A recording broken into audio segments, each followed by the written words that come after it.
erasure of separation of powers. Those are all appearances as far as I understand. The problem is much more structural, much more fundamental, and that is the problem. The problem is we have failed miserably on those two counts. Now, is there any hope? Yes, in the sense, you take what we have attempted here in Tamil Nadu, with all its problems. I would strongly argue, along with Kerala, this is another state where we have some amount of progress in terms of the democratization, both in the sphere of economics as well as in the social sphere. How this has been made possible? This has been made possible because of the kind of movement, social movement that we have had here. And we could sustain that. And that is precisely one reason why we could withstand the onslaught of the march of the right wing, which is happening all over the country. Now, how long can we sustain this? We know that democracy is an ideal concept. This is not something which we can win over and reach there. It is a dream which has to be dreamt every other day. We have to fight for, struggled for, and that is the case even in the mature democracies where it was conceived, where it was implemented, where it was being practiced, and we are nowhere near that. But on similar lines, what we have to do here is that whatever developmental process, whatever social process that we have unleashed and tried to put it in place, we should try to keep it intact. There are threats to it, particularly from the well-entrenched capital class along with the right-wing political formations. So it takes a very indecent forms of projecting the social movement that we have had here as something like racist and all those things. Now, the crux of the problem, I would say, is what Ambedkar said. Democracy is not about voting or about the parliament or about winning elections or the seats. It is about associated living, where you live and how do you live.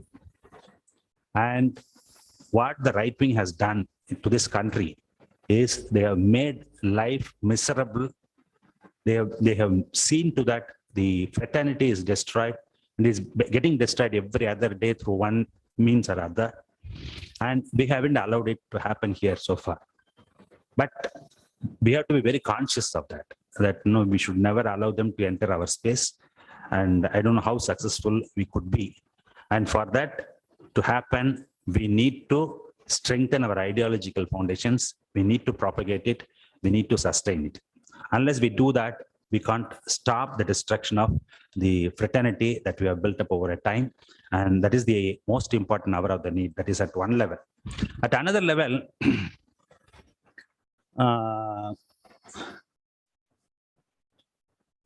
how successful we had been so far. I think we have been successful to a very reasonable extent, if not entirely. So the basic issue right now is that we should protect the fraternity that we have built up over a period of time, and see to that the full meaning of the associated living is not undermined or threatened in this part of the country. And we should show this as the lesson. And for that to happen, you need to have a social transformation process that should take place in the rest of the country for the democracy to be saved. But for that, none of your suggestions will work. That's what I feel. Like, the real separation of powers, the real meaning of democracy can never be reached unless we change the fundamental character of the economy and society. Thank you.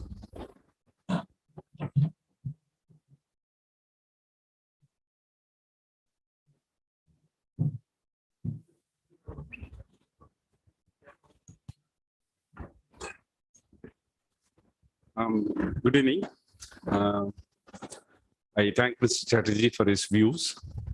Mr. A. Panneerselvan, ASP was asking a question. what is the issue we need to address now? Whether it is about the judiciary, about the executive, or the legislature. The question is not what is to be addressed. The question is whom to be addressed. Because we are gathering here few people, and we are talking about the democracy and it's going down, all that. But this issue need to be addressed and understood by the mass, the people of this country, number one. Why it should happen is, in 2021 election, I was interested some functions of the election by my party. We thought and we found about 1,400 advocates work for that election, entire state. Elections are now have to be fought not politically, it has to be fought mathematically and scientifically, because we found the EVM machines have changed now from version M2 to M3. What we found in this election, EVM machines are like this. All have voted in the elections. We usually see a ballot unit. Then there is a control unit where the votes are recorded. Then a VVPAT, the paper trail machine. Between M2 version and M3 version, which cost around 10,000 more from the earlier version, VVPAT usually, which comes last in the arrangement, comes in the middle now. You should see the science behind it, because the ballot unit or control unit cannot have any mechanism to control the external devices. But VVPAT does have one mechanism to have a controlling mechanism in that device. So whatever you record your vote goes to the control unit, then goes to VVPAT. That is not happening. It goes first to VVPAT machine, then goes to the control unit. So anybody can meddle with the pattern of votes. That is to be addressed. As Mr. ASP said, Supreme Court is not willing to hear this EVM machine case for many years. They don't want to hear this case at all. This is to be understood, because when we are sitting, Mr. TKS sir, and sitting every day, we used to hear this from the chair, that in democracy, numbers does matter. Democracy means numbers. Majority is always having a say. You don't say anything. You don't have time to speak. You speak for 3 minutes, 2 minutes, then that's all. When it comes to number, whether the democracy is all about numbers or the minority views to be considered by the majority is democracy, that is to be addressed first. And the people who gave the constitution to ourselves have to understand the rights and the problem which they are facing. First, whether they have to be addressed or the people suppressing us have to be addressed. No, you don't do this. That is the issue to be decided first. We have to address to the mass first. Is it possible to change the entire mass? It is possible, because in this room, if we take persons from different walks of life joined together for a small meeting to speak about democracy. So every walk of life man is, though he is involved in his own business every day, he is also concerned about democracy, concerned about his political rights. This has to go to the streets. We have to address that your rights are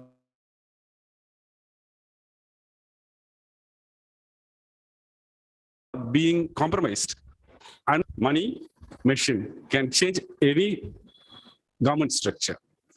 So that has to be done. That's my view of the matter.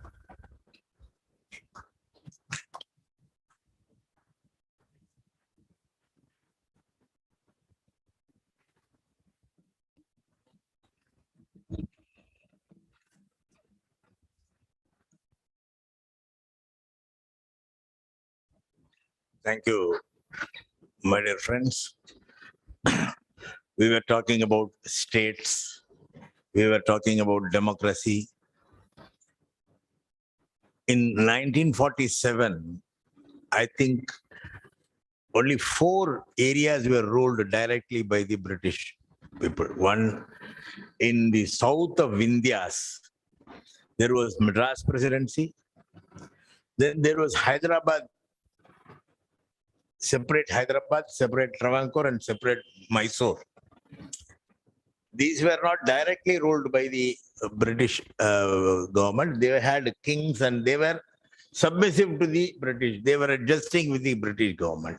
So directly ruled area is only Madras Presidency. Likewise, in India, I think it is Bombay Presidency, Kolkata Presidency, United Provinces, Central Provinces, they call it, and then Madras Presidency. So after 1947, the government by the then Home Minister was Sardar Patel. He had discussion with every kingdom which was in existence here, and he talked to them. And there also, Hyderabad Nizam was not willing to join with India, but he was threatened to join. And even after that, until 1970, the government had agreed to pay money, that is privy purse they call. Only with that, India was united. Even then, India was not a single nation because India was earlier ruled by 3 foreign entities. One is the France. Some part of the southern India was ruled by French people. Some part of the western India was ruled by the Portuguese. French people left India only in the early 50s, I think, and Portuguese left India in the year 1961. 61 or 62, I think. So after this, the constitution framers in 1949, they had passed the constitution. Between 47 and 49, they had created some states based on the earlier portions which was ruled by the kings. And after 52, after the first elections, they divided the states into linguistic states. Only after 52, 53, they had formed a committee and divided states into linguistic states.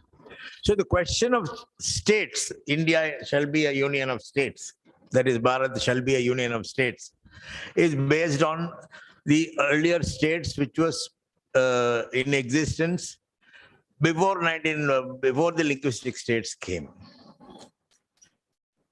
So what we expect is, as was stated by our colleague, our friend, when you can change a state into a union territory,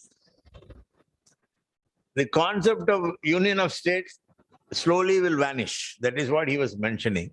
Even now, I heard that the Dadra Nagar Haveli and another union territory was clubbed into one unit now. Dayu Daman and Dadra Nagar Haveli was united as a single union territory. I don't know whether it was agreed by the parliament or not. I think it has not come to the discussion in the parliament. It has not come. So this government is trying everything. And as was told by our friend, that the new building has about 1,000 space to accommodate 1,000 MPs. And how this will go. What happened in 1971 was, Tamil Nadu lost 2 seats. Earlier, Tamil Nadu had 41 MPs. After delimitation, it became 39. It was a punishment for following strictly family planning policy by the state. We had lost 2 members in the parliament. 41 became 39. And subsequent delimitation, they had to add a clause that the numbers will be pegged. State-wise number of MPs will be pegged. And with that concept only, we went for a delimitation in 2004, I think, 2011. So that was not 2011, earlier, 2001. So that is one thing. Even if the number goes up, it should go proportionate to the number which is existing now, not proportionate with the population. I don't know what this government is planning. If the number is doubled, Tamil Nadu should have 39 plus 39. Every state should have double the number of MPs. That should be the normal thing. But if they base it on population, then our numbers will be reduced, and UP and Madhya Pradesh and Bihar will have more number of. Even now, UP has 84 MPs, I think.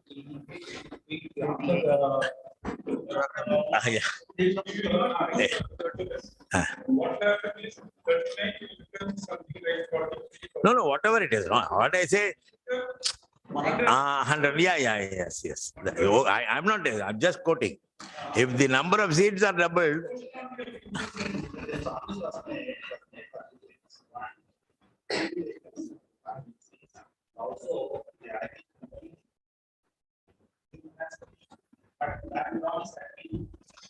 they have not fulfilled that promise. They are not for.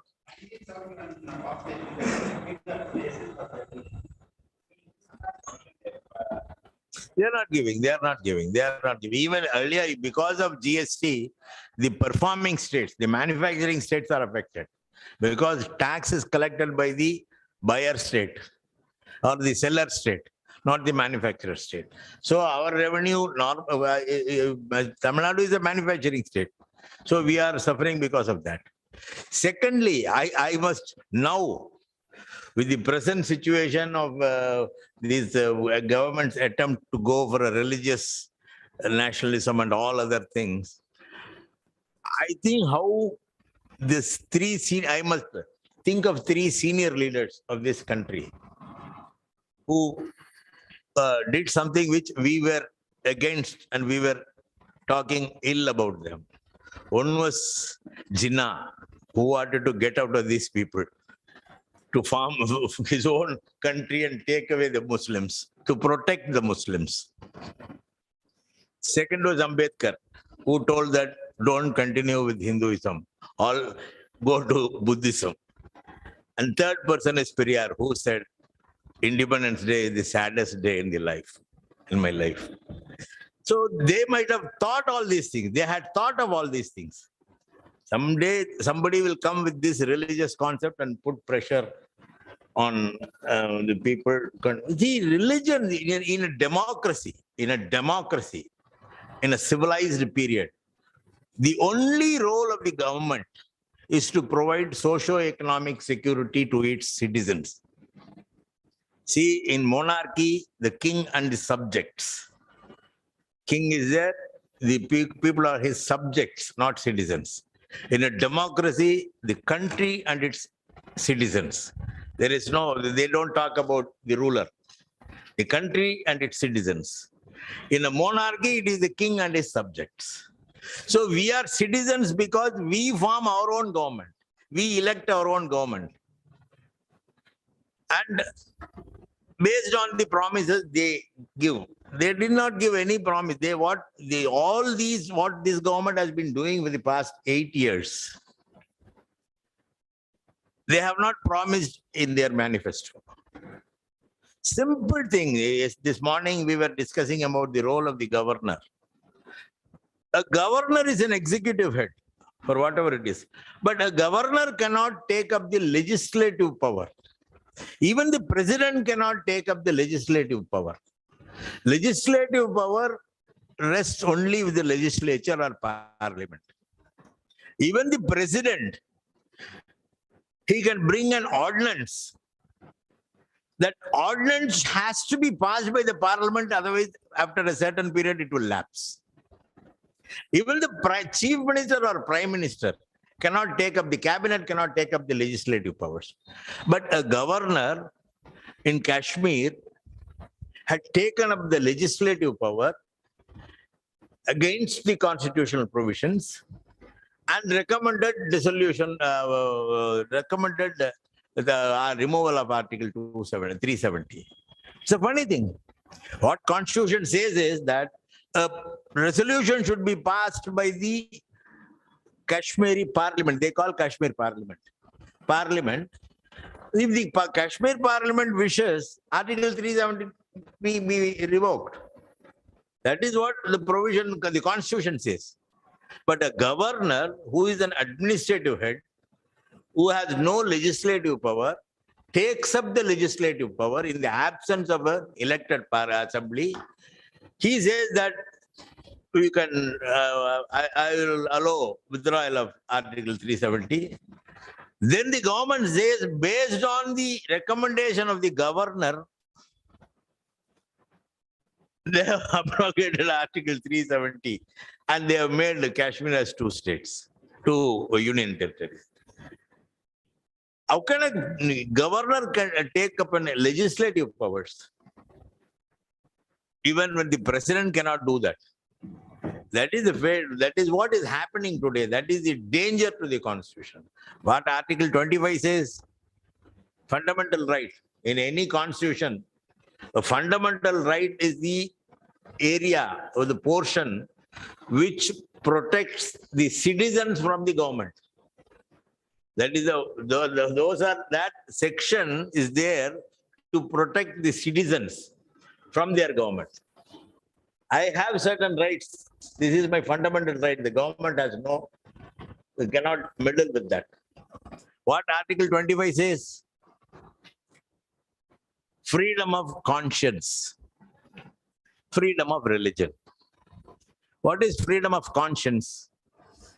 If I feel that it is for an individual, if I feel that there is no God, I can be an atheist.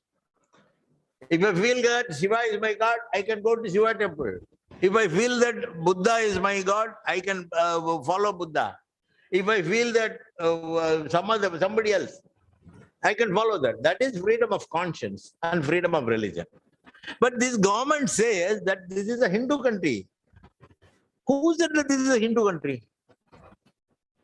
What we demanded earlier, the first demand of the DMK in the during the formative years was that we wanted a separate Dravidanad. We did not want to be with North India. Because the culture is different. Culture is different. What I say is, culture south of Vindhyas is different. It's an equanimous society. South of Vindhyas were always an equanimous society. But north of Vindhyas, they had this Manudharma, Chaturvarna, all these things. Not in south of India. South of India, what Valluvar said, all men are born equal. But north, it was not like that. Here, when the culture is, I quoted one example even while speaking in the parliament. In the north of India, the kings can come only from the Kshatriya caste. Their duties are fixed to all the four classes. Brahmins have certain duties, Kshatriyas have certain duties, Vaishyas have certain duties, and Shudras have to serve all the three. Only Kshatriyas can become kings. That was the problem met by Shivaji of Maratha. You know, when somebody's thumb was taken away because he is not a Kshatriya.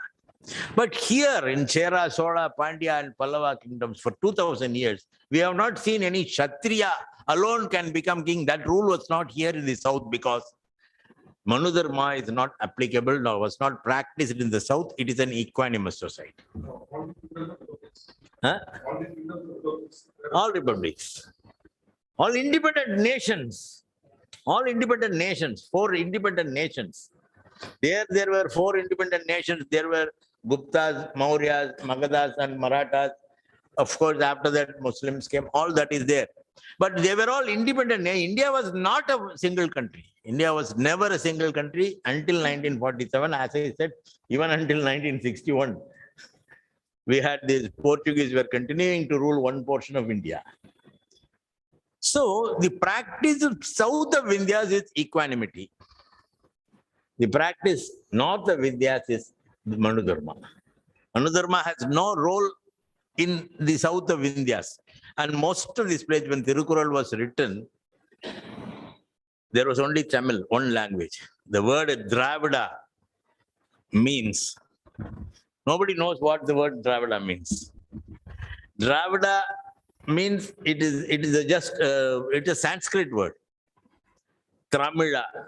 Dramila had become Dravida. Dramila means water in three sides, land in one side. It is a peninsula. Tramila means peninsula. This term Dramila is a Sanskrit name. They also called it Tamil. Tamil was a derivative of Dramila. Some people have written. I don't know whether Tamil became Dramila or Dramila became Tamil. I don't know. But there is a connection between these two words. And Dravida is south, that's all. A peninsula. Peninsular India, that is not peninsular India. So that is the case. So we had separate culture. We had separate everything. Shiva, what we call when they talk about Shiva, they say Tennadudaya Sivane Potri.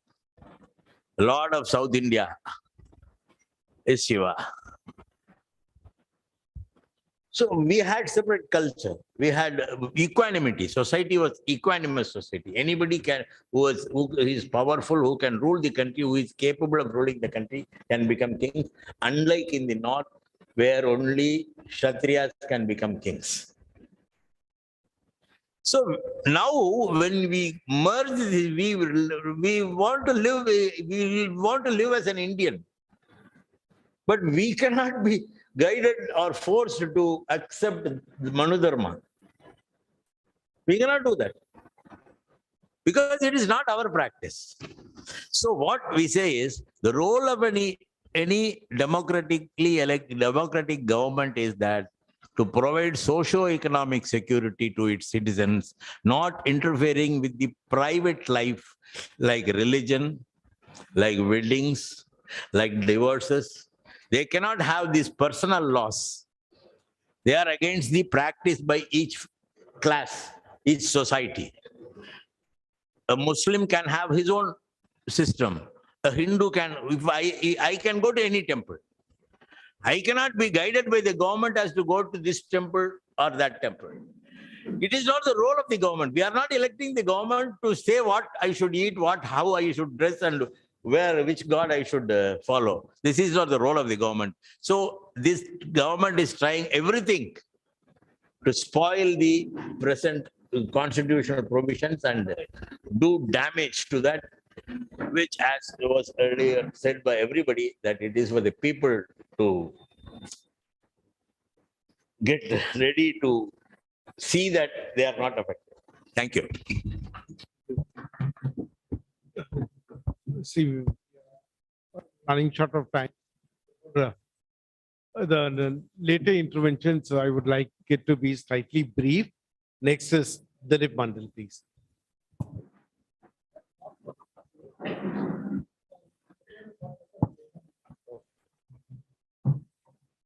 No, only thing is we are running short of time. We are at 7 already.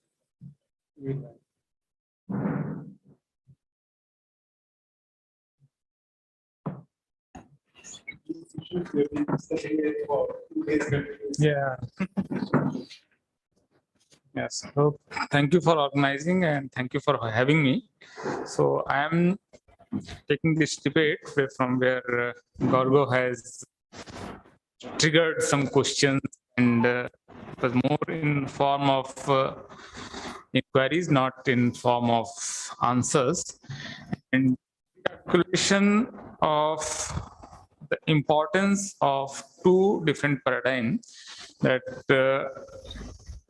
what is difference between Nehru and Modi is important, but more important is what is the continuum between Modi and Nehru, right? So, am I correct? So, yes, so in state that you're rightly saying that it's a resultant of contract. It's never been in the history of this geographical entity. These boundaries were never the reality during even Ashoka period or in the Mauryan period. This is something new. That's why the term of that was used during entire debate of Constituent Assembly, especially by Dr. Ambedkar, that's India is a nation in making. So after Constituent Assembly formed a nation, there were some contracts. And the problem is arising now because some of those contracts are being breached.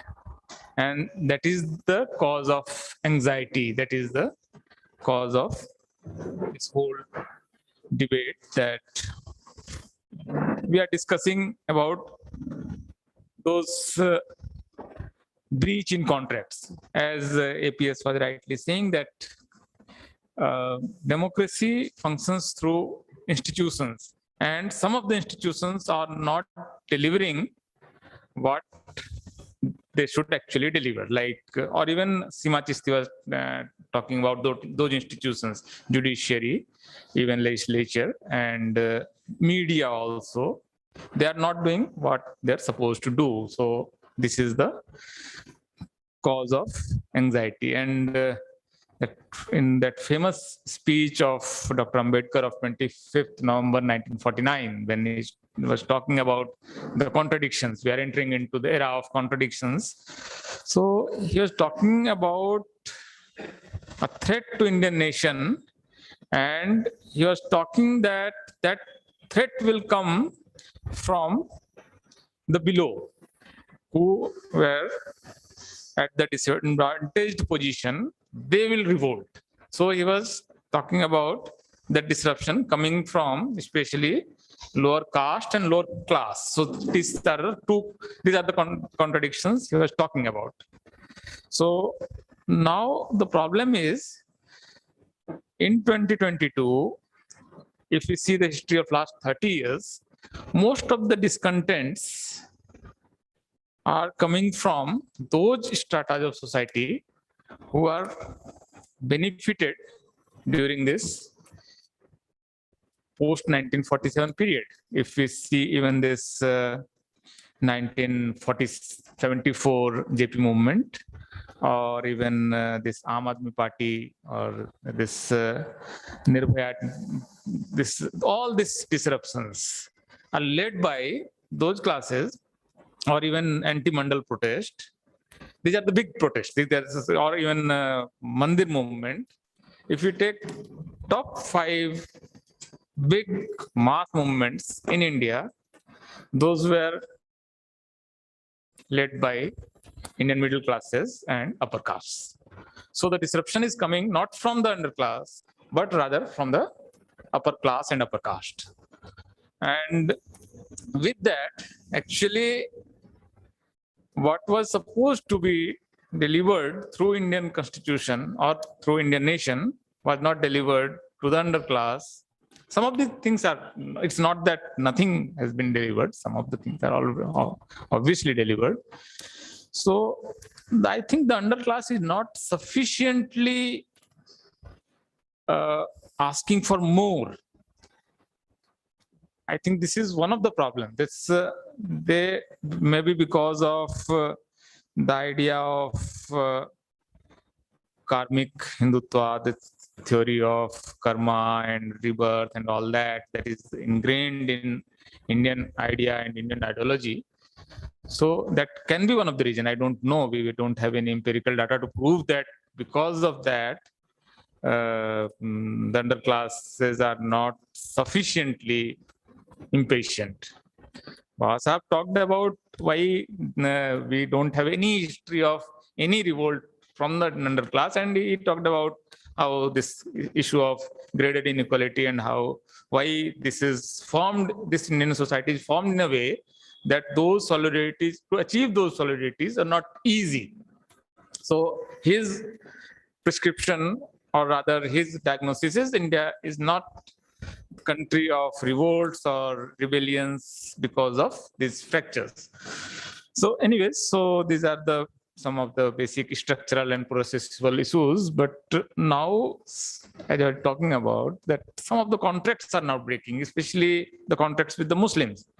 Even during Nehru period, Muslims were not getting much from Indian states.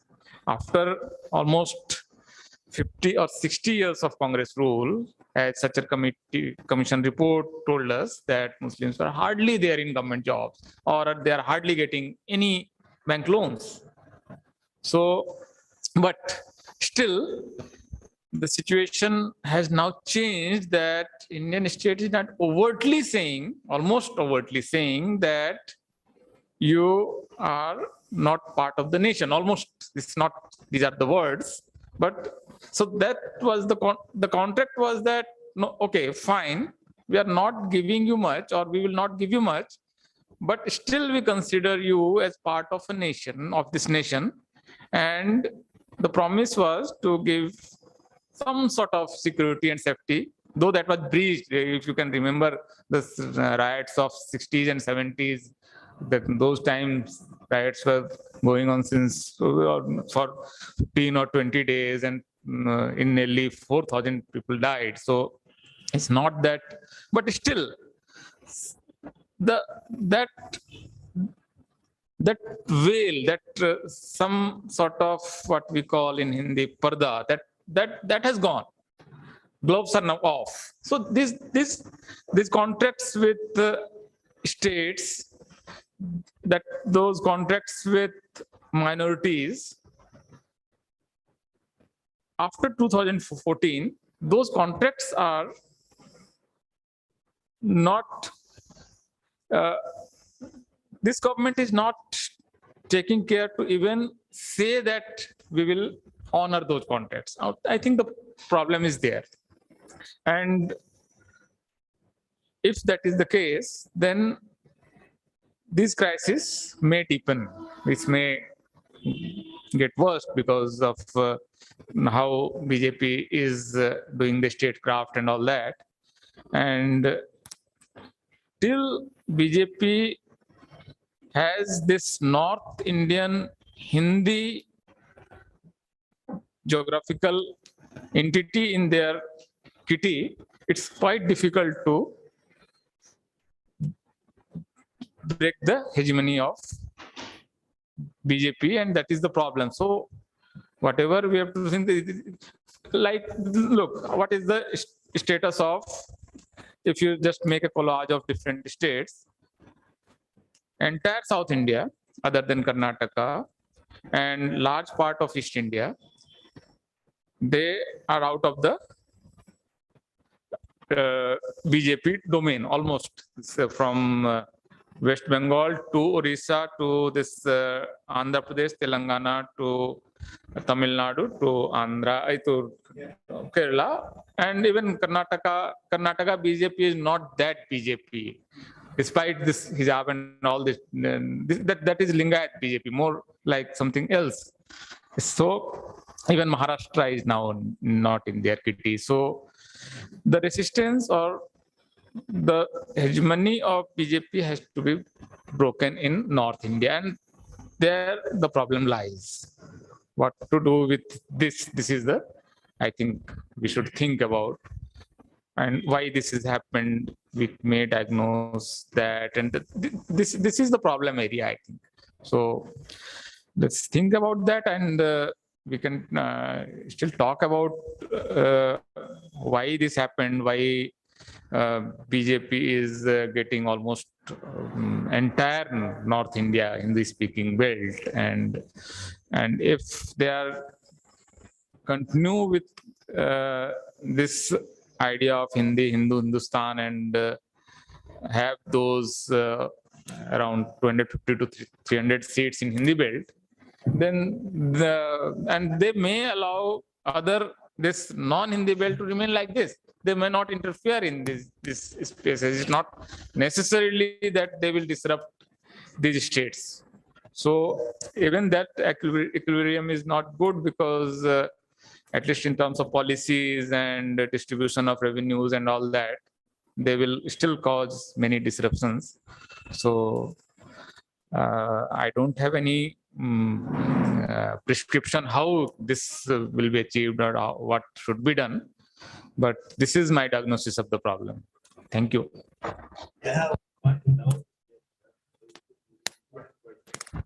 We were thinking of Hindi belt. We had seen Madhya Pradesh going the Congress way, Rajasthan going the Congress way.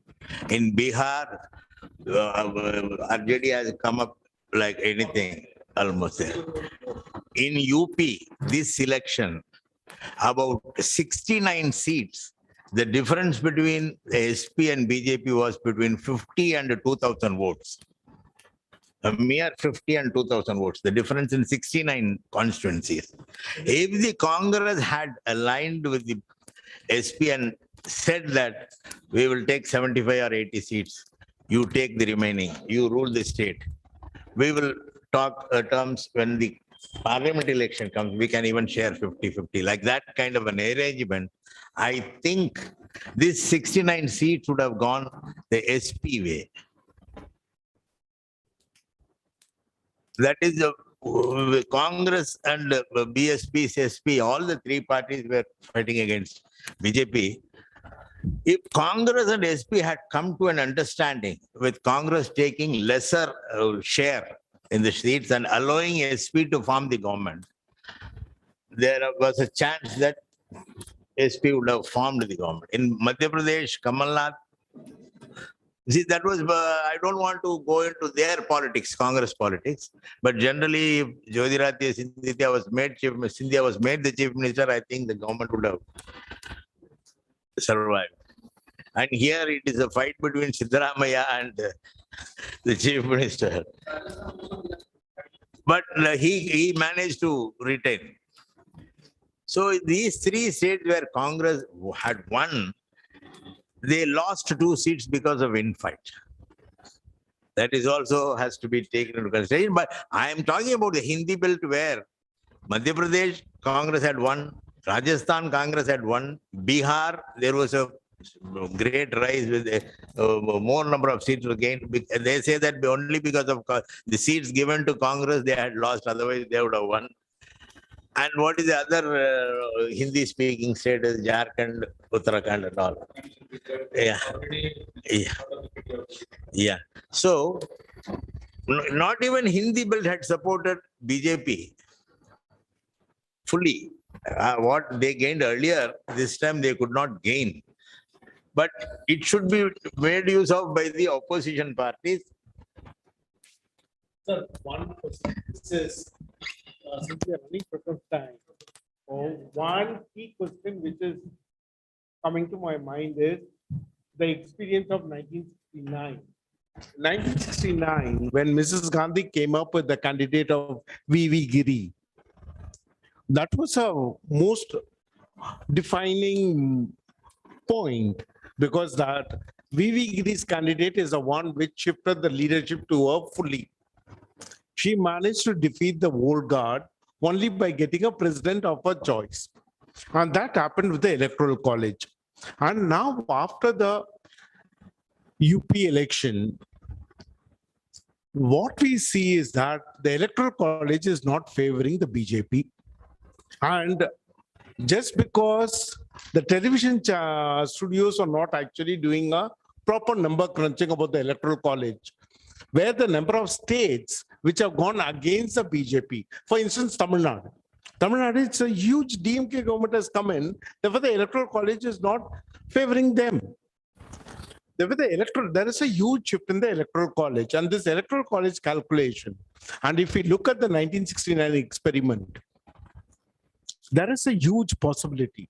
Are we talking about the possibilities of weakening of this aspect government, or we are talking only about the places where they are gaining strength? Are we, in a sense, amplifying their strength more than what they are? Is one question which I have in my mind. I think that how much of discussion about the Electoral College is going on, because the presidential election has to happen quickly. Okay, with these.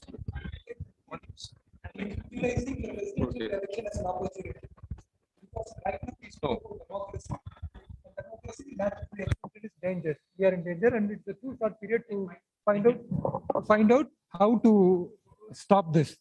But in an electoral system, the best opportunity for us is, like ASP says, it is a presidential form of election. Are we going to do the same mistake like which we did during Ramnath Kovind? We allowed BJP to announce a candidate, and they came back with a claim of they're giving empowerment to a Dalit community, and they pitched in Ramnath Kovind. And later, as a hindsight, we were forced to announce Meera Kumar. Are we going to do the same mistake this time also? Or we are going to be proactive and announce a presidential candidate?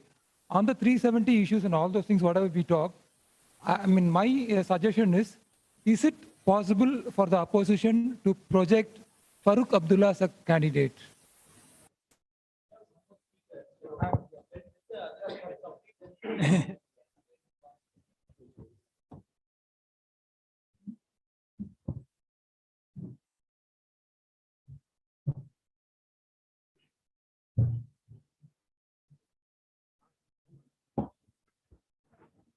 Sir, okay now? Yeah. Probably some of the points made by Garga Chatterjee, Panneerselvan, Dilip Mandal and all, reasons for this thinking.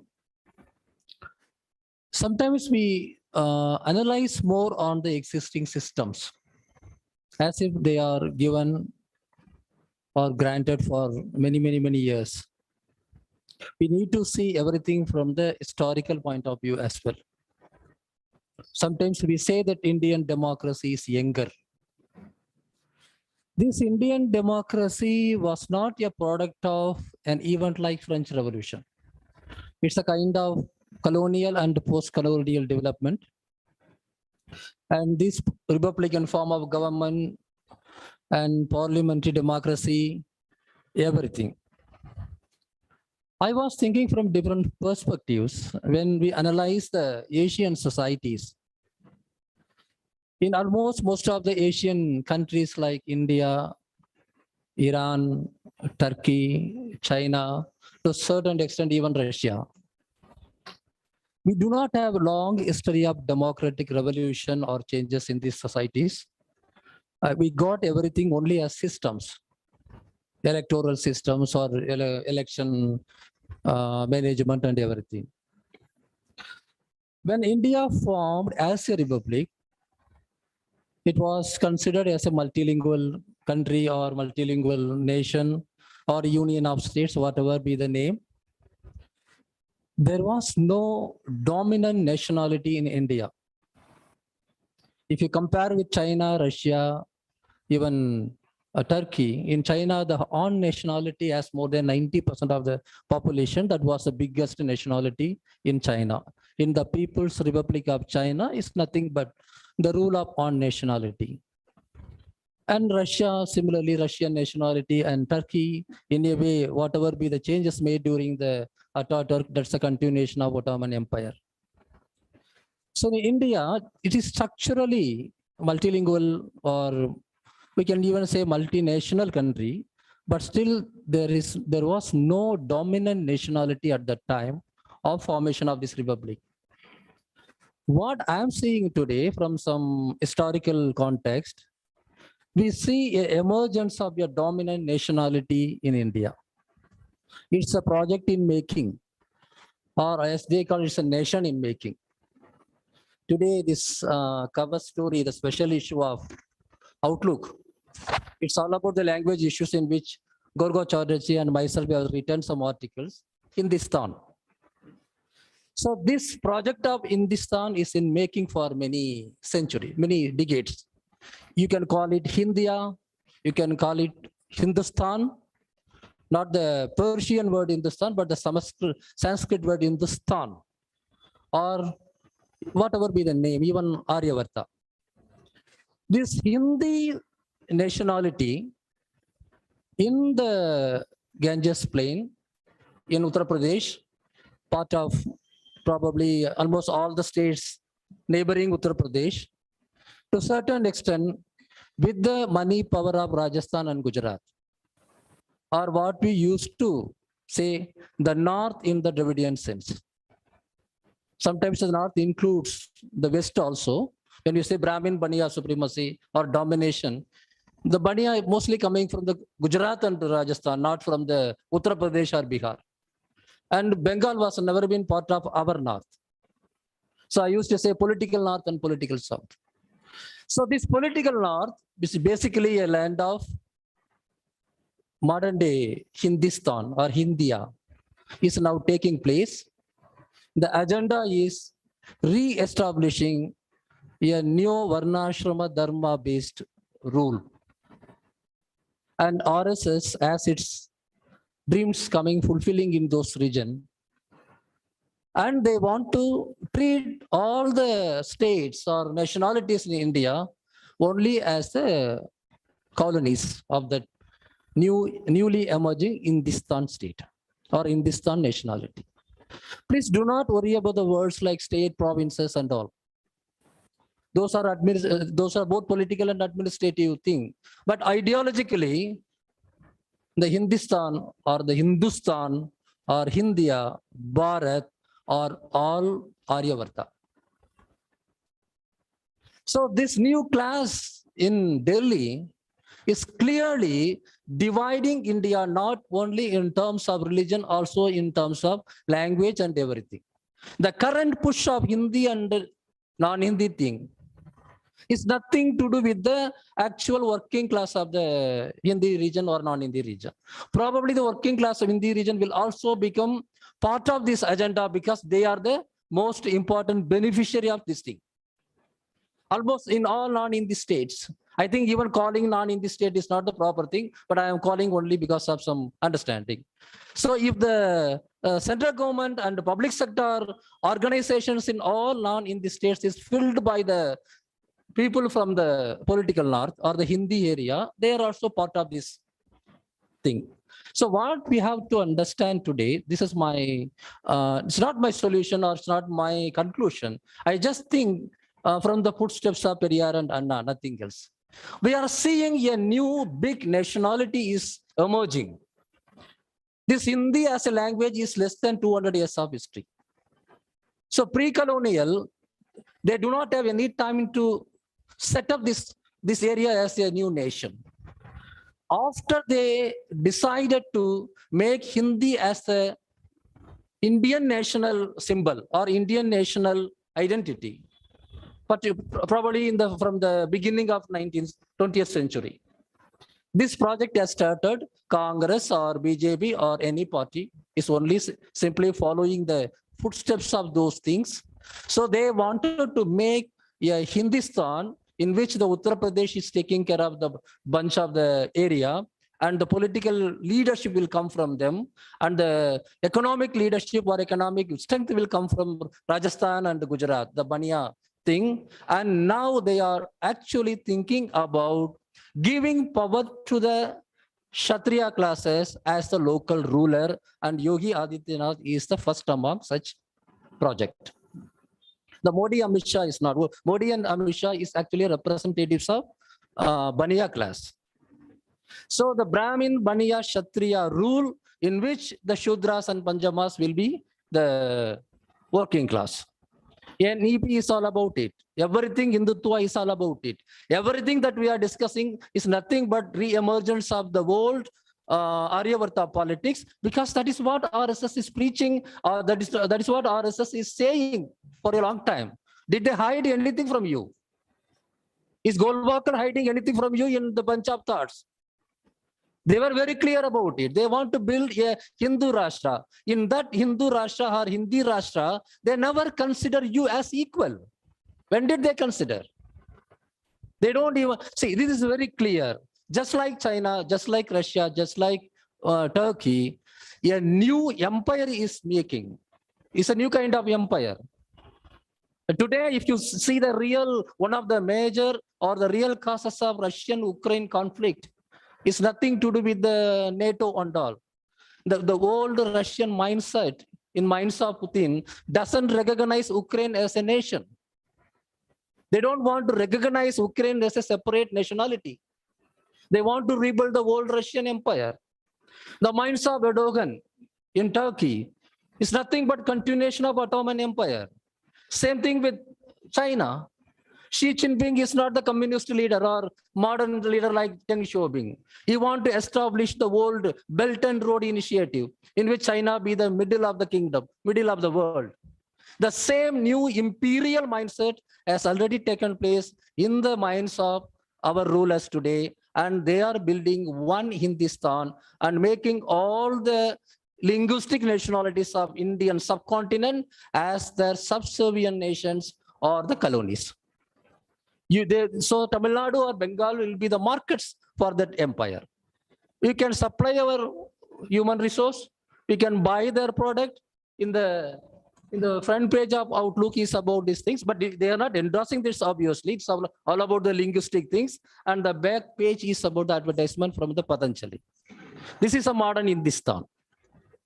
So I think the elephant is in the room. We should definitely take all these things into account. So instead of simply speaking about the merits and demerits of the system, I don't think the 1947 or 1950 is extremely bad. I don't think so. In the modern context, a kind of development like a constitutional power in India, where at least they have some sense of union of states. At least they have some sense of states. They are not provinces initially. Before it was provinces, they made it into states, which are given some constitutional power. We have some idea of state languages, Tamil in Tamil Nadu or Bangla in Bangladesh. Everything is now vanishing because this 70 or 80 years of rule is nothing in the long history of world history or the history in the Indian subcontinent. I'm not saying Indian history. I'm saying the histories in Indian subcontinent. So this is one of the very important development. BJP is successful in making a Hindi nationality. Please do not undermine that kind of development is possible today. It is possible. If Putin is possible, if Xi Jinping is possible, Erdogan is possible, and Modi and Amit Shah can also be possible. And this new dimension in the Indian politics is something different. So it is not just Uttar Pradesh, Bihar, Madhya Pradesh and all. It's all about one big Hindi nationality versus rest of other nationalities in the Indian subcontinent. That's just a food for thought. I think we can discuss more about this. Thank you.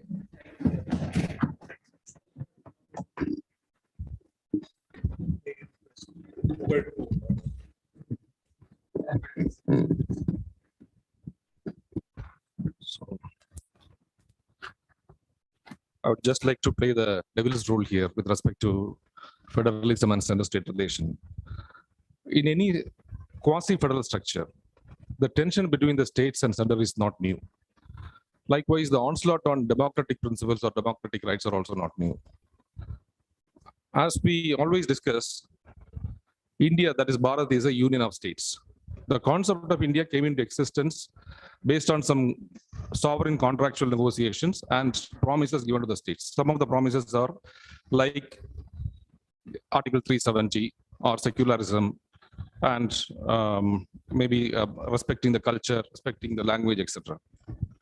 This particular aspects has been continuously breached, particularly in this BJP term, the BJP's term, or what we call it as when two megalomaniacs rule the country, they want to, and when they feel diversity is a threat for their existence, they want to crush that diversity. But the issue is, this onslaught on democracy is not a new with respect to BJP alone. Most of the onslaughts have happened in Congress as well, Congress ruled in the last 40 years. In the last 40 years, Article 356 has been invoked frequently before S.R. Bommai. After S.R. Bommai, it acted as a check on Article 3, misuse of Article 356. Likewise, the Hindu imposition started in the period of Congress only. It is not a new one. Now, there is a difference. Maybe what we can say is the religious fundamentalism is taking a shape. Because of this religious fundamentalism, these two people who are ruling in the center, who thinks that everything should come to their doorstep and at their command, can crush diversity, which will be favorable to them. That is one. But my other question is, or my other observation is, in addition to what we are witnessing today, what is the effect of market on our democracy? have we negotiated the market principles correctly? Because in 1990s, when market was liberalized, there was a hurry, I don't know whether I should say in a hurried manner, or there is a series of measures from the government and the policy to address the market needs, address the capitalist needs.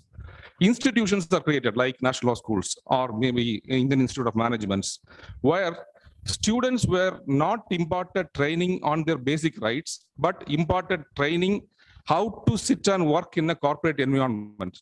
You take instructions, you do the work. There is a huge difference between national law schools or maybe IIMs and universities, conventional universities like JNU or Aligarh Muslim University, where JNU and Aligarh Muslim University is known for discussions and debates, and the students, more than the studies, the students are being empowered with respect to knowing the rights. That imparting the rights is necessary to uphold the democratic principles of fighting for democracy. This we diluted with respect to after this 1990s, in the name of negotiating the market or supplying people to the, even laws are being changed. Labor laws are being changed. IT companies, for example, IT companies are exempted from labor laws. Because the IT companies, the international companies which is coming to India don't want any trade union or labor union in their premises, because it is only a survival of the fittest who will survive.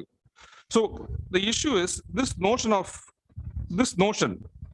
only saying that the religious fundamentalism is a root cause for this erosion of democratic principles, or market has played a major role, which we have failed to address. Even, for example, even in our own today, we had this, I'm also part of the joint secretary of the NRI wing, but today we had a beautiful conference where we all participated.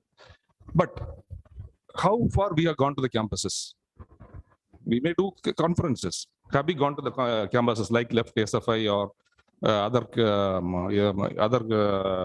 ABVP is going and doing? Have we changed the curriculum?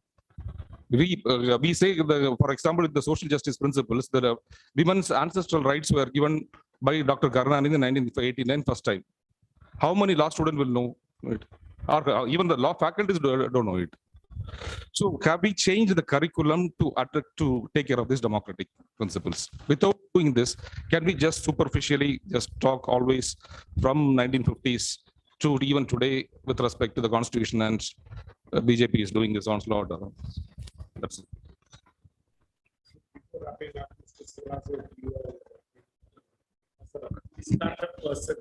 How do you look at the challenges of the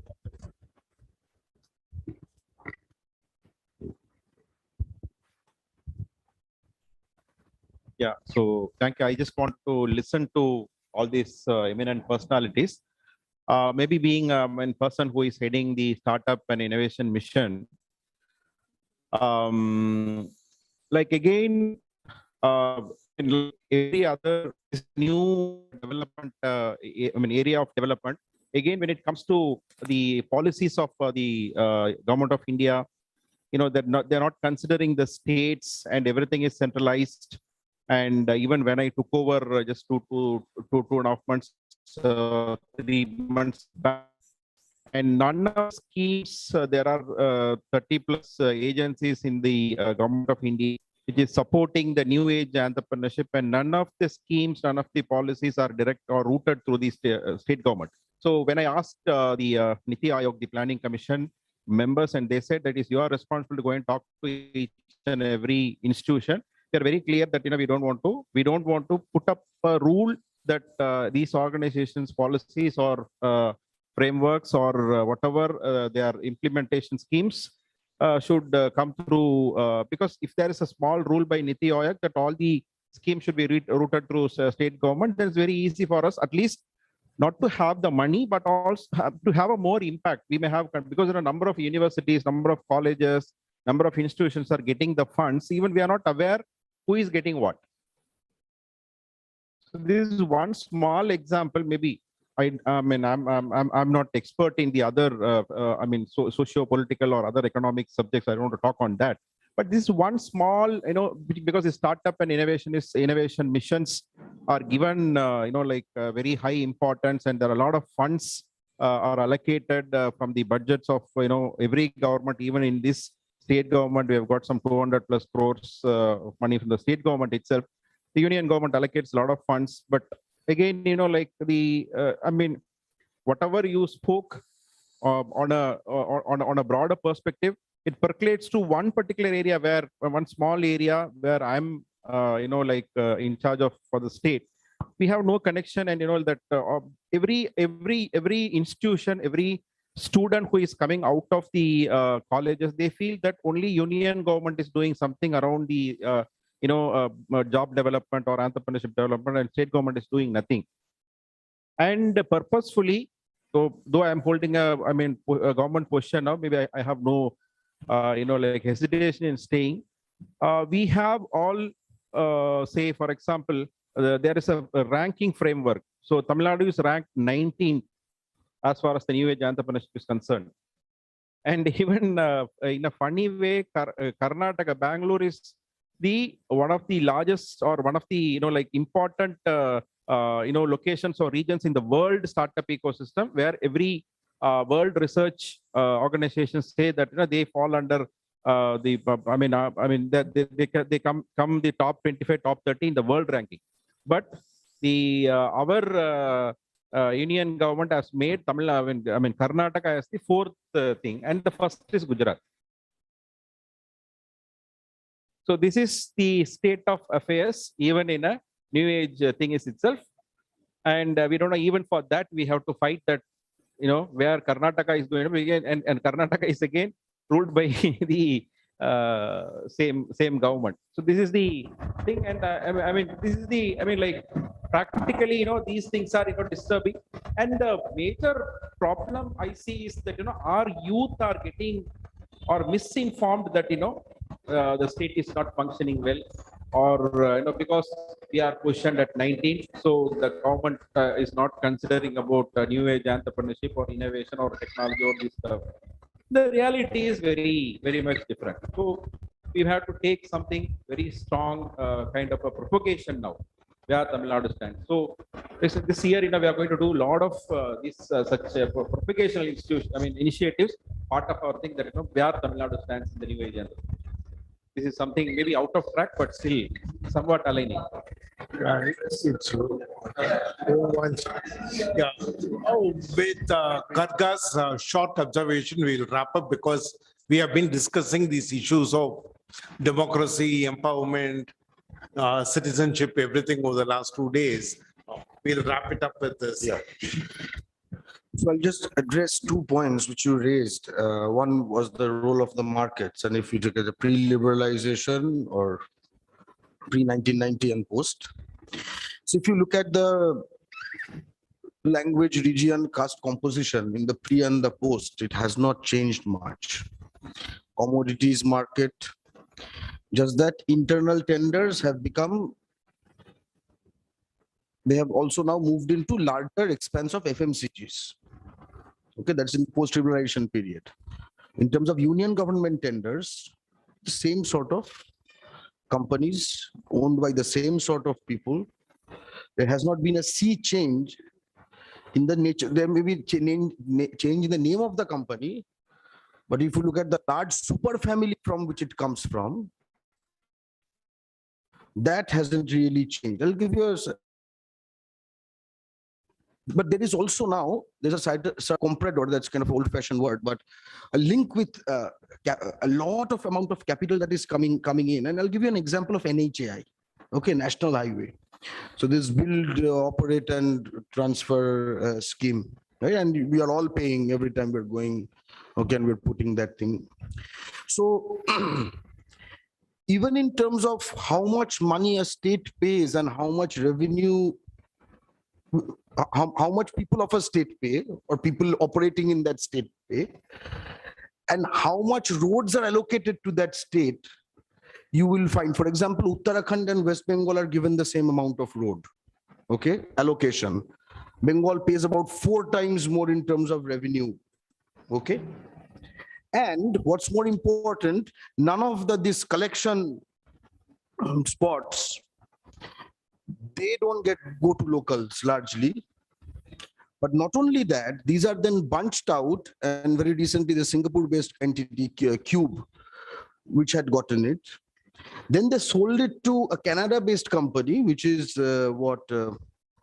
which is a pension fund, teachers' pension fund, which means it has to be a stable investment. It's not a risky investment because they do all the statistics of how much traffic happens, etc. So it's like sitting and collecting. It's like it's not as if it's not a risky investment, which means that the state union is actively creating, giving capital to certain entities. It's not market forces. It's not a question of market forces.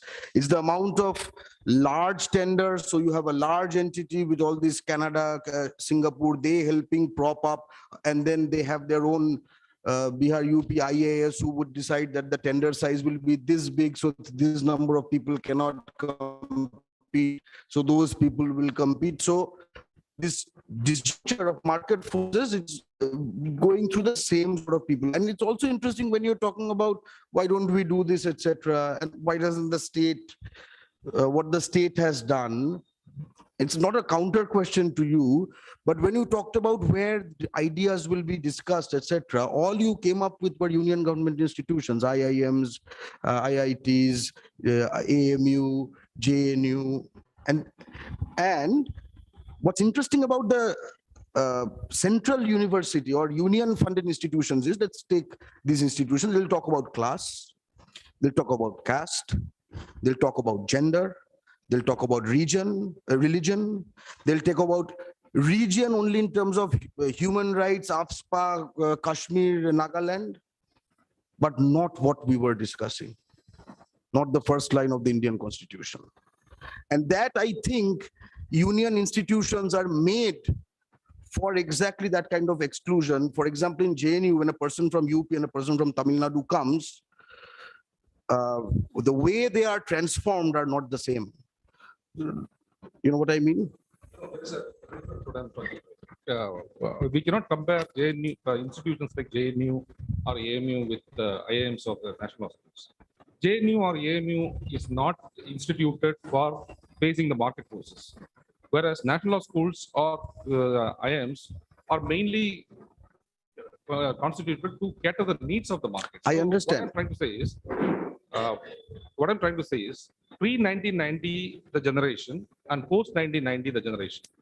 In pre-1990, because of the conventional universities, whether it is central universities or the state universities, there is an element. For example, I always have a discussion with Professor Madhav Menon. I'm also a student of JNU. So JNU is a unique institution. I don't want to praise much about JNU because the admission system itself, that is the only national university in the country. The admission system itself is on the basis of the marks given to rural areas. What JNU practices, which is what Dravidian model here practices. If you are coming from a rural village, you will marks. Entrance exam, the entrance exams will be like that. If you are coming from city, you will have a different mark. The same thing what the DMK is, vertical and horizontal reservations plus a point-based system. Because of which, you have students, for example, Tamil Nadu will have 200 students, Kerala will have 100 students based on depending on the population, and Andhra will have say 200 students, Kashmir will also have 200 students. So it's the idea is a mini India. These type of institutions' advantages, the rights and the responsibilities are imparted with them. That makes them a complete human being, that are citizens, and that makes them a person to fight for their democratic rights. Whereas institutions like national schools till 2010, Professor Madhav Menon was not introducing the concept of justice education. After that, only he introduced clinical justice education. Till then, it was only corporate law, company law, whatever. They want to, the social, the political aspect of that legislation was not discussed in national school. That is what I'm trying to say. That because of this generations, this ill-informed, I wouldn't say ill-informed, the generation which is trained for a specific need. This generation is also adding fuel to this type of, along with this religious fundamentalism or the BJP's onslaught, it is also adding to this democratic decline. I was making quite a different point. The point I was making was, and you used a very interesting term in India, and it can be looked upon as something that you want to aspire to. It's a nice thing. It's a nice idea. Okay. So let me expand that idea. expand as in the last line. It's a last line of expansion. Okay. Let me expand in one line. Okay. Imagine an India where every 1 square kilometer is made out of this JNU type of mini India, where there are in population proportion 40% Hindi people. Imagine whole of India as a collection of maybe 5 lakh 1 square kilometer mini Indias, where there are 40% Hindi speaking people. No, I'm just, when we are saying we're aspiring to something as a model, I know when it's a model, it's also, there's an implicit idea of aspiration to it. That's what I'm saying.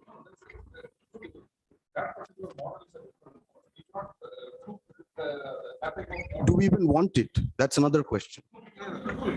See, the question is, if you are going to get into this argument of intrinsic value of knowledge versus instrumental idea of knowledge, that is, if you essentially split Puhazh's argument, institutions like JNU or AMU have a intrinsic idea of knowledge, and the business schools have an instrumental idea of knowledge.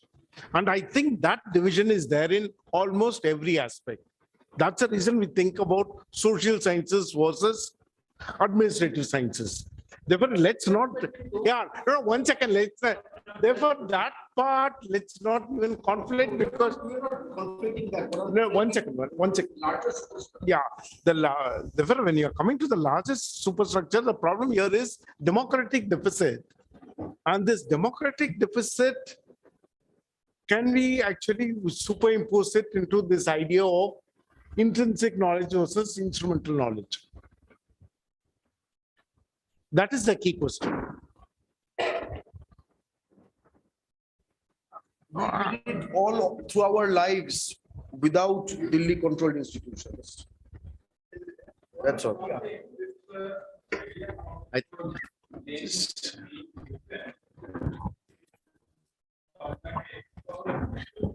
Teleologically, what JNU is producing? Is it producing the idea of a federal nation with social justice, or it is producing infrastructure for the nation, which is now becoming so oppressive and disrupting even that notional federal structure? What they are actually producing? They are producing corporate leaders, they are producing these institutions are producing IAS officers, and are they even, they are, what discourse that came out of JNU that made the biggest headline in last 10 years? That is, again, Hindu-Muslim binary led by this old Khalid and Kanhaiya and all that. Is it giving any sort of trouble to BJP?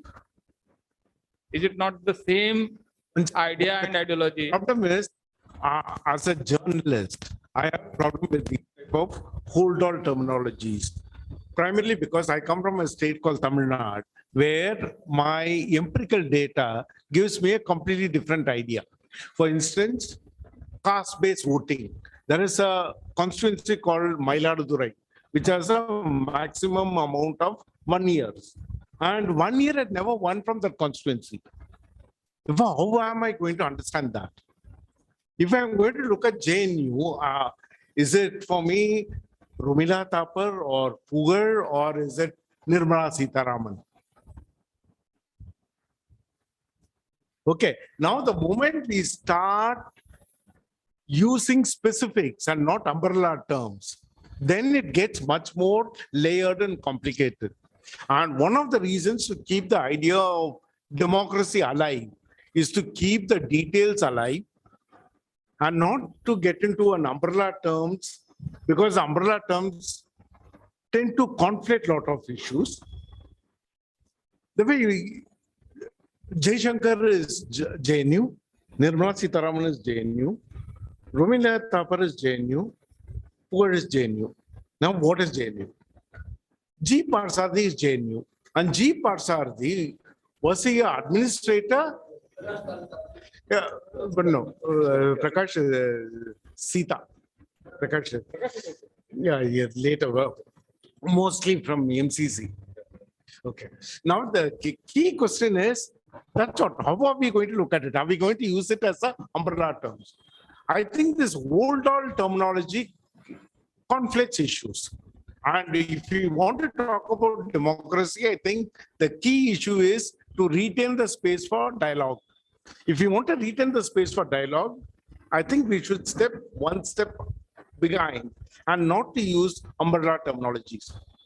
That's the reason I wanted to use this idea of intrinsic idea of these institutions versus an instrumental idea of management schools. That is not hold-all terminologies. It has a very, very clear conceptual framework.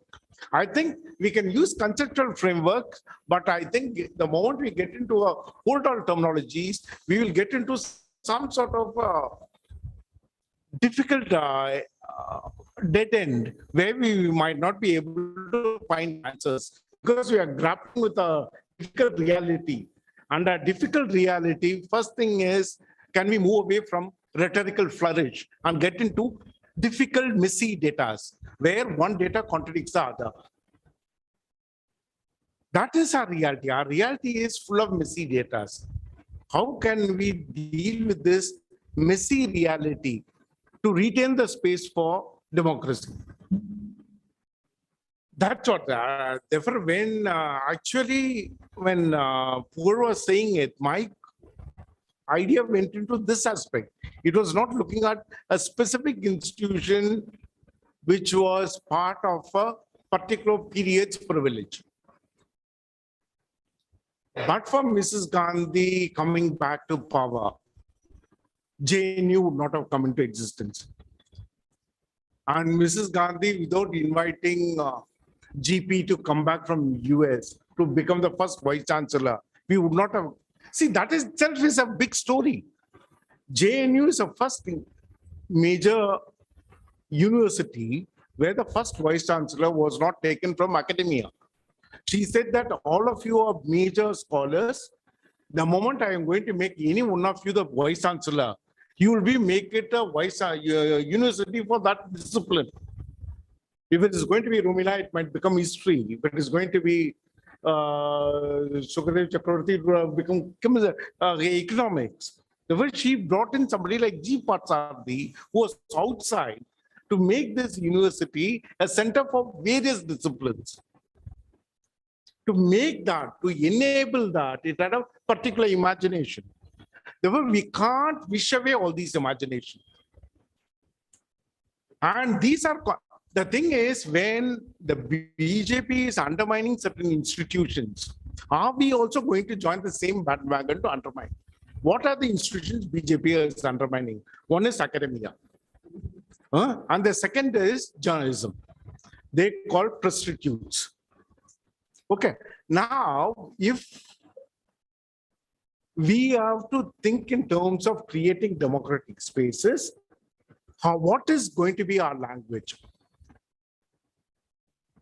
Our language has to be different from their language. That's the first one. That is, we are not going to join the race in undermining the existing institutions. Yes, there might be any number of problems with the existing institutions. Our election commission might be having a problem.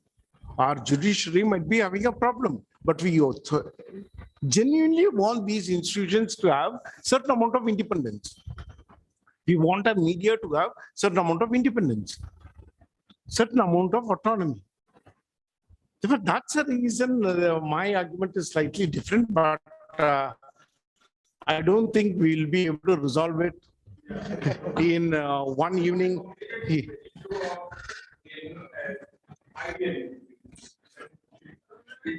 No, I was telling the JNU as an example. I'm not saying the JNU is ideally institution. What my argument is, unless and until you educate and empower this post-1990 generation with their rights and liabilities from the curriculum, from the schools, there is a serious, much more serious threat to the democracy, because they will not be able to understand and identify the designs of Hindutva or religious fundamentalism. Because this is what in Tamil Nadu we are facing today. We are the Tamil Nadu gross enrollment ratio is 49 or 52%, which is much higher than even US, which is much developed because of the Dravidian model. But when we talk about the Dravidian model, the new generation, at least till the age of 35, doesn't understand. They think that they have succeeded. Most of the people who are living abroad, because Tamil diaspora is the most strongest in the world. People think that it is because of their abilities they succeeded. But before 1980s in Tamil diaspora, mainly certain communities only were be able to go to US and other places. It is after 1990s when Dr. Karnanidhi came to power, he liberalized the engineering education. At that time, the engineering seats were only 2,000. So for the liberalization, he saw the world as a market, not Tamil Nadu or India as a market. So he liberalized the engineering education and he increased the number of seats to 2 lakh. Today it is 2 lakh. Maybe it is excess. What happened? Before 1990, only Brahmins were able to get into this one, or only the reserved categories or whatever. After that, Brahmins also will get. But there are the Brahmins or this particular caste, they are not 2 lakh in numbers. They are not 2 lakh in numbers. So others are also able to study. So the others, when the abroad have become a strong, but they don't know what has happened. They will say that they will simply charge us with some Puji scam or whatever, the illusory scam. And so this idea or this notion or this is not being created or being included in the curriculum. We have to include in the curriculum to make them an informed citizen so that they can differentiate the design. Just to add on, I think that the problem is not just people living abroad. The major problem is the biggest blunder was done by AIADMK government. That blunder was to allow creation of more CBSE schools. So until 2017, the CBSE school penetration, or even 2012, CBSE school penetration in Tamil Nadu was very, very low. But now CBSE school penetration has increased. Even before NEET started increasing, they started taking money and started giving approval in AIADMK regime. The problem with CBSE school is it is NCERT curriculum. So we don't have control over what curriculum students will read. They will read Godse is savior of Tamil Nadu. Godse model, only because of Godse model is 52% GER. I think that is a major problem. Until it is after 1976 when education was taken to concurrent list that the CBSE schools have come. And mostly I think it is the mistake of the parents. They wanted, when the neighboring house boy goes to a CBSE school, they also want to put their son into that school. It's kind of a, what I get there. Yes. That they thought that is the best thing. Whatever our neighbors do, we should also do. That is a major thing because of which CBSE schools have grown up. I paid 50,000 rupees, 1 lakh rupees as donation for the school admission. So every parent there in that area will put their children in that school paying 1 lakh rupees when the government school is giving free education. That is a mistake of the parents.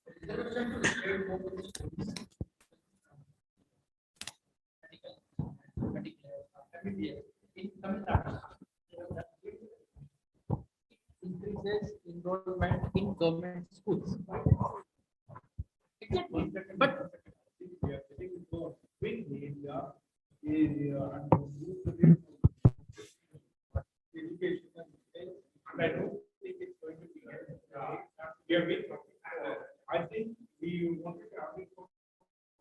I want to finish in 2 minutes, sir. I have something to say. Mr. Banerjee has said, if BJP comes, Chatterjee, if BJP comes in 2024, they have a big plan in 2026. What action can be taken in, we should have plan A, B, C, and D. Definitely, we should have. What can be done right now, sir? If they increases seats, northern states will have more seats, okay? In 2024, we have Lok Sabha election. Before 2024, we have in Gujarat. 2020, we have election in Tripura, Nagaland, Chhattisgarh, Mizoram, Rajasthan, and Telangana. Most of the states are northern states. DMK or some other political parties should come to these states. In the name of social justice, they fight social justice in the name of ST/SC OBC representation. Attack is the best form of defense. And DMK or other such political parties can come there. and it is my request, DMK can organize program in Gujarat also, and DMK can present their development model also in Gujarat. This can be done, sir. Thank you.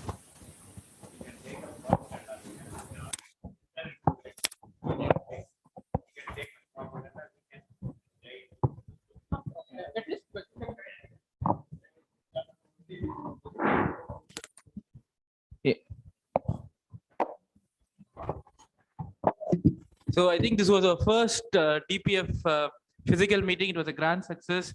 We had very eminent personalities and very interesting discussion. I think if Mr. Panneer had not put the whip, I think it would have also gone until 12:01. And I think the